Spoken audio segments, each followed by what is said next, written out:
అప్పుడు ఏడు నువ్వు మీ అన్న నేను నేను సిరిసిల్ల దగ్గర ఉన్నట్టయినా నేను సిరిసిల్ల దగ్గర ఉన్నా మీ అన్న మ్యాక్సిమం. సిటీలో ఉన్నాడా? మా అన్న సిటీలో ఉన్నాడు, హైదరాబాద్లో ఉన్నాడు. ఇక ఇద్దరు వెళ్ళి గుడి దగ్గర గుడి దగ్గర పెళ్లి చేసుకొని మళ్ళీ ఎక్కడికి వెళ్ళలేరు వాళ్ళు.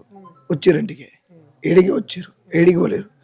ఏడికి వచ్చినాక ఇంటికనే ఉన్నారట. మా అమ్మ చూసే వరకు సడన్లా షాక్ అయిపోయి ఇదేందమ్మా ఏం చేసిర్రు ఏంది ఏం కథ అంటే మా ఫ్యామిలీ మొత్తం వచ్చేసి మీ ఊరు బంధువులు మా వాళ్ళందరూ వచ్చేసి ఏంది ఇది ఏం కథ అని చెప్పేసి సరే అయింది అయిపోయింది కదా, పెళ్ళి అయిపోయిన బంధాన్ని తెంపలేము.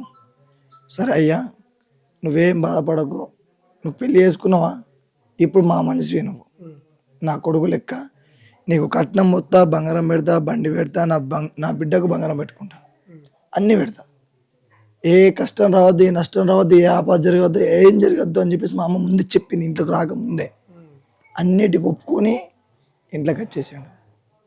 తర్వాత వాళ్ళ ఇంట్లో ఇన్ఫర్మేషన్ చేసినాం, అన్నీ వాళ్ళు ఓకే, వాళ్ళు కూడా ఓకే అన్నారు అప్పుడు. తర్వాత కొన్ని రోజుల దాకా వాళ్ళకు వీళ్ళకు కనెక్ట్ లేదు, ఇంకా మా బావకుని వాళ్ళకు. మీ బావ వాళ్ళ ఇంటికి పోకుండా అదే వాళ్ళ అమ్మ దగ్గర ఆయన ఒక్కనే పోతుండే, సంథింగ్ ఏందో మనకు తెలియదు. పోయి వస్తుండే. మా చెల్లె కొన్ని రోజుల దాకా పోలేదు. అయితే దగ్గర దగ్గర మంచిగానే కొన్ని రోజులు మంచిగానే ఉన్నారు.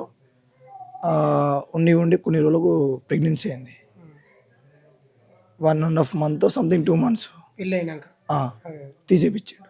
ఎందుకు కారణం ఏంది ఏమైనా తెలిసిందా? మనం ఎంజాయ్ చేద్దాం వయసు, ఇప్పుడు ఎందుకు మనకు పిల్లలు, మన చిన్న వయసు, 1 సంవత్సరం 2-3 సంవత్సరాలు ఎంజాయ్ చేద్దాం, తర్వాత పిల్లల్ని అందాం, ఇప్పుడు ఎందుకు ఇంత చిన్న వయసులో పిల్లలు ఎందుకు అని చెప్పేసి డ్రామాలు దిగాడు. మాకు తెలియదు ఆ డ్రామాలని. అమ్మకి ఇట్లా అంటుండమ్మా అంటే మీ అమ్మకి చెప్పిందా? మా అమ్మాయికి చెప్పిందంట. అమ్మకి ఇట్లా అంటుండమ్మా అంటే గట్లెందుకు అంటాడే, ఒక్కొక్కరికి పిల్ల గుట్టకడే చచ్చిపోతుర్రు, నీకు ప్రెగ్నెన్సీ ఇంత జిల్లు అందింది ఎందుకు తీసేస్తుంటారు అంటే, ఏమో అమ్మ బాధపడుతుండు ఎడుతుండు కలగలనిపిస్తుందమ్మా అని, అది ఇంకా కలగాలనే ఉన్నది. కలగల ఉంటే సరే పో ఏదో ఒకటి చేసుకోరు మీ ఇష్టం అని చెప్పేసి ఆడు ఏం తెచ్చి వాడిండో ఏం చేసిండో తెలియదు, ఆ పిల్లని క్యాన్సిల్ చేసేసాడు.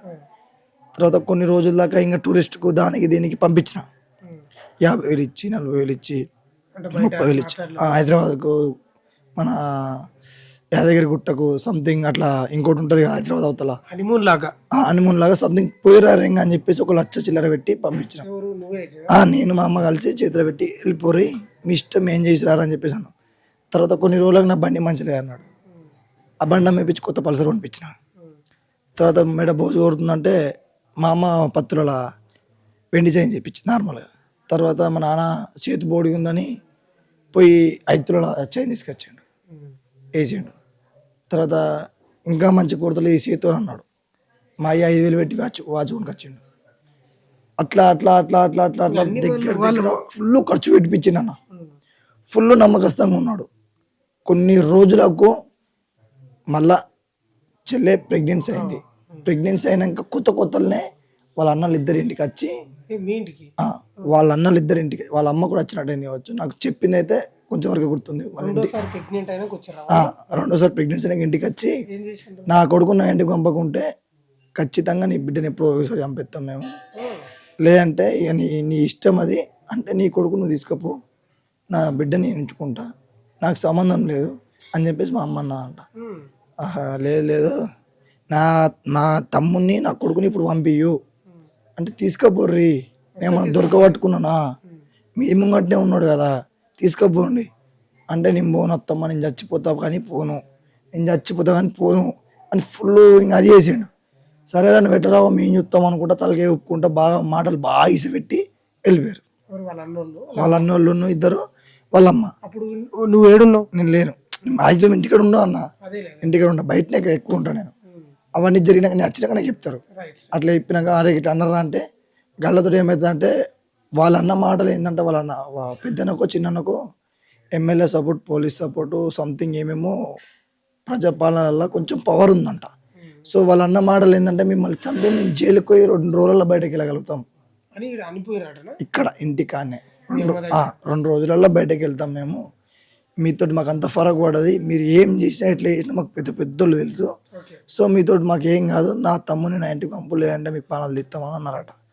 మా అమ్మట్లో చెప్పినాక గాలితో ఏమవుతుందమ్మా, నాకు తెలిసి వాళ్ళు ఉన్నారులే, నువ్వేం టెన్షన్ పడకమ్మా, నేను కూడా అన్నీ యూస్ వచ్చినాయి కదా, నువ్వెందుకు టెన్షన్ పడుతున్నావు అని చెప్పినాక సరే అని చెప్పేసి కొంచెం ఇంకా సింపుల్గానే ఉన్నాం.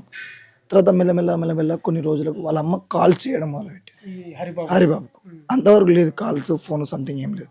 వాళ్ళ అన్నలు వాళ్ళు నైట్ 10 నుంచి 3 లోపు డేలే కాదు నైట్లోనే. సో అట్లా అట్లా కంటిన్యూ అయిపోయింది కొన్ని రోజులు కంటిన్యూ అయినాక లొల్లులు గొడవలు అయినాయి.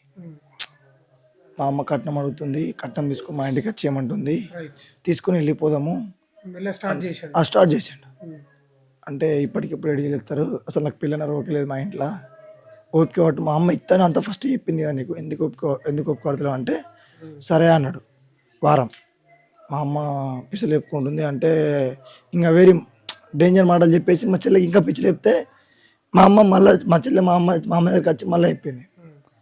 మా అమ్మనే సర్దిద్దింది, ఏమైంది అయ్యా నీ ఇత్తలే అన్నగా మళ్ళీ సైలెంట్ అయిపోయాడు. తర్వాత కొన్ని రోజులకు నైట్ 1 గంటలకు 12 గంటలకు వాళ్ళ అమ్మ ఫోన్ చేస్తే మాట్లాడి మా అమ్మ కట్నం అడుగుతుంది, లేకుంటే మన న్యాయం అంటారు, నిన్నను నన్ను న్యాయం అంటారు, నువ్వే కట్నం అడుగు ఇయ్యమను. అర్ధరాత్రి మా చెల్లి వచ్చి అమ్మకి ఇట్లా అంటుండే, బాధపడుతుండే, ఏడుతుండమ్మా, పాపం అమ్మ ఏమని ఇయ్యే పాపం వాళ్ళ అమ్మకి ఇచ్చుకుంటా అంటే సరే మీరు టెన్షన్ పడకూరి అది అని చెప్పి మా అమ్మ ధైర్యం చెప్పి 12 లక్షలకు 2 గుంటల జాగు ఉన్నది అక్కడ చెప్పారు. అదేనా అక్కడ స్టార్టింగ్ లో అక్కడ అటు సైడ్ స్టార్టింగ్ రోడ్లో 12 లక్షలకు 2 గుంటలు. దానికి ఇంకా 6, 7, 8 సంథింగ్ అంతే కట్టింది, మొత్తం కట్టలేదు. ఆ కట్ట ముందు కూడా మా అమ్మ ముగ్గు పోసి ఇల్లు కట్టిద్దామని ప్లాన్ వేసింది. మళ్ళీ మాకందరికి బాకులే ఉన్నాయి అమ్మ, నిజంగా. నా దగ్గర డ్రైవింగ్ టాలెంట్ ఉంది, ఇక్కడ ఏ రాష్ట్రమే వెళ్ళిపోతా. మా అన్న దగ్గర డాక్టర్ టాలెంట్ ఉంది, వాడిది నాది. నా చెల్లి దగ్గర ఏం లేదు, నార్మల్ ఇంట్లో పని కాబట్టి మా అమ్మ ఇల్లు కట్టిస్తే వాళ్ళు ఏమన్నా పని చేసుకొని బతారు అన్న ఆశతోటి నా కొడుకైతే నేను కట్టుకోనా కొని ముగ్గు పోసేసింది. ఆ మాటలన్నీ వాళ్ళ అమ్మకు చెప్పుకోలేడు. బండి ఉన్నది, బంగారంగా ఉన్నది, మా చెల్లెకి పెట్టింది, దానికి పెట్టింది, జాగు ఉన్నది, ఏం చెప్పలేడు. కట్నం అన్నీ పెట్టినా మళ్ళీ పైసనే కావాలంటుండు, చేతికే కావాలా. 5 లక్షలు ఫస్ట్ 10 లక్షలు అడిగిన తర్వాత 5 లక్షలు అడిగినట. ఎట్లనే వేసి మాకు పైసలు కావాలి. నైట్ 1 గంటలకు ఫోన్ చేసి రికార్డింగ్స్ కూడా ఉన్నాయి. నైట్ 1 గంటలకు ఫోన్ చేసి వాళ్ళ అమ్మ నాన్న బూతులు తిట్టే ముందుకు రికార్డింగ్ చేసుకోలేరు మా వాళ్ళు. అంటే తిట్టేటప్పుడు రికార్డింగ్ చేసుకోలేరు, ఫస్ట్ 1 ఫోన్ 2 ఫోన్స్. తర్వాత ఇంకా ఇట్లయితే కలది, తప్పేమన్నా అయితే రేపు పొద్దుల మనం అంటారు, రికార్డింగ్ చేసుకుందాం అని చెప్పేసి 3వ కాల్కు మా చెల్లె రికార్డింగ్ చేసుకుంది. ముందు వాళ్ళ జాగ్రత్తకి ఈమె ఇంత డేంజర్గా మాట్లాడుతుంది, రేపు వాళ్ళు ఏమైనా ప్రాబ్లం అయితే వాళ్ళకి వస్తుంది అని చెప్పేసి మా చెల్లె రికార్డింగ్ చేసుకుంది. ఆ రికార్డింగ్ నాకు పంపించింది. సో నేను మా బావకు ఫోన్ చేసిన, ఇక మొన్ననే ఇక అది నడుచుకుంటూ వచ్చింది గొడవ అట్లనే రీసెంట్గా. ఇప్పుడు 2 రోజులు అయితే చచ్చిపోతారు నాకు ఫోన్ రికార్డింగ్ వచ్చింది. సో ఏమైందమ్మా అంటే, అరే నన్ను బాగా టార్చర్ పెడుతుర్రా, ఇది ఏంది నాకు ఏం అర్థమవుతలేరా అన్న, బావ పైసలు అడుగుతుండు, అలా మేము సంపెత్తా అంటుంది. మేము బాగులో పాలైంది, మా కోసం జాగు ఉన్నది, ఫోన్ ఉన్నది, అన్నీ ఐఫోన్ కాక ఇంకో 55,000 పెట్టి ఫోన్ కొనిచ్చింది వీడియోల కోసం అని. అవన్నీ ఇచ్చి పెట్టింది మా అమ్మ. కలివేలు నా కూతురు కాకపోతే ఇంకోటి పెట్టుకుంటాను. వాడేమో చేతికి క్యాష్ కావాలా, అంతే, ఇంకంతకు మించి ఏమొద్దానికి. అయితే బావకు ఫోన్ చేసిన, ఏమైంది బావ నీకు ఏం కావాలా చెప్పు, సరే నీకు భూమి ఏమన్నా వద్దా, క్యాష్ ఇచ్చేస్తా, వెళ్ళిపో, నీ ఇంటికైనా బతుకు, ఇప్పుడు జస్ట్ నాకు కావాలా, ఫోన్లోనే అంటున్నాడు, నాకు ఇప్పుడు కావాలా ఇచ్చేయి అంటే ఎంత అడుగుతున్నాడు, 5 లక్షలు నెట్ ఆ స్పాట్లో. ఇప్పుడు వాడు ఉన్నావు కదా, నా అకౌంట్లో నెయ్యి లేకుండా చేతికని ఇచ్చేయి అని అన్నాడు. అంటే అంతే గిడతాం ఏం వచ్చింది బావ నీకు, సరే రేపు పొద్దున్న ఎవరో సెట్ చేసి 5 లక్షలు వారెత్తా తీసుకుందువు, నువ్వెందుకు టెన్షన్ పడుతున్నావు, నీకు ఏమైనా ఆపద ఉంటే, ఏమైనా ఇబ్బంది ఉంటే, నా చెల్లె వాళ్ళు ఏమైనా ఇబ్బంది ఉంటే, నీకు ఏ ప్రాబ్లం ఉన్నా నాకు చెప్పు, నీకు పైసా కావాలన్నా, నీకు ఏమన్నా సంథింగ్ బయట ఏమన్నా ప్రాబ్లం అయినా, ఏదైనా చెప్పుకోలేనంత బాధ జరిగి ఆ పైసలు కూడా కట్టుకోవాల్సి ఉన్నా, నార్మల్గా ఉంటుంది అన్న ఒక్కొక్కలకు, బయట నేను చెప్పుకోలేకపోయి నేను పైసలు అడుక్కున్నాను అనుకో, నా బాధ చెప్పుకోలేక నేను పైసలు అడుక్కుంటున్నా, అట్లా ఆయన కూడా బాధ చెప్పుకోలేక పైసలు అడుక్కుంటున్నా కావచ్చు అని ఆలోచించిన. ఏదైనా బయట ఏమైనా బాధ ఉందా బావా చెప్పు, నీకు బయట ఏమైనా బాధ ఉంటే నేను వచ్చి మాట్లాడతా, ఈ తారీఖు ఇస్తా అని చెప్పి నేను చెప్తా అని చెప్పిన. లేదంతా నాకు ఏం అవసరం లేదు, మీ చెల్లి ఉంటే సరిపోద్ది అని అన్నాడు. అంటే నేను ఇంత మంచి మాట్లాడుతున్నావు బావ, మరి ఏమైనా చెల్లె అట్లా మాట్లాడుతుందంటే, చెల్లె పీసే బావ మాటలు పట్టించుకుంటావు అన్నాడు. పర్ఫెక్ట్ ఉన్నాడు బావా, ఇదేంది ఇట్లా మాట్లాడుతుందని నేను అనుకున్నా.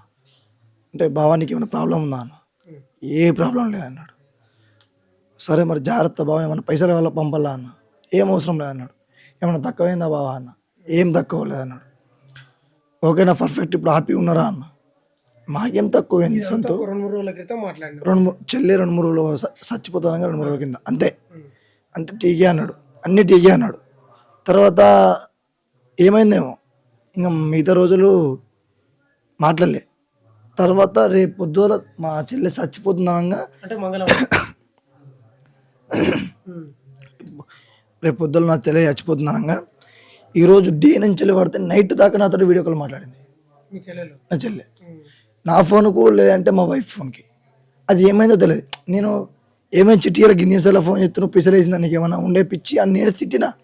ఏమైందిరా పిసోడా మాట్లాడితే ఏమవుతుందా నీకు, నీకు నొప్పి పెడుతున్నా, చేతులు నొప్పి పెడుతున్నా, ఫోన్ గట్టి మాట్లాడరా అన్నది. కాదమ్మా నేను పండుకుంటామ్మా అంటే, ఏం పండుకుంటావురా, మాట్లాడవా అంతేనా, చెప్పమ్మా చెప్పమ్మా. నాకు అసలు దేవుడు ఎందుకు ఒక మాట ముందు చెప్పాడు, నీ చెల్లె పోరా ఇంటికంటే నేను వచ్చడని.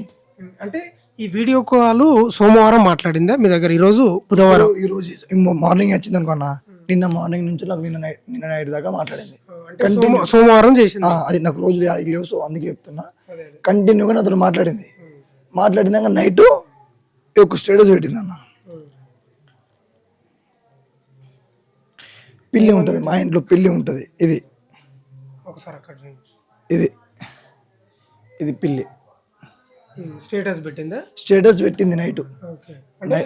సోమవారం నైట్ పెట్టింది. సోమవారం నైట్ పెట్టింది. ఎన్ని గంటలకు అంటే నార్మల్ ఏర్పడతలేదు. 18 hours పొద్దున నేను తీసిన మధ్యాహ్నం. అయితే నైట్ అంత మంచి నైట్ చూసిన. నేను చూసి నా తల్లి బంగారం అమ్మో ఎంత మంచి ఉంది, ఎంత ముద్దు ఉందని నేను మురిసిపోయినా. నా చెల్లి ఎవరిదాకా మాట్లాడింది అమ్మో నా బంగారు తల్లి అని మా వైఫ్ని తిట్టుకుంటా నేను నా చెల్లెని పొగుడుతున్నా. నీకు అందం లేదు ఏం లేదు, నువ్వు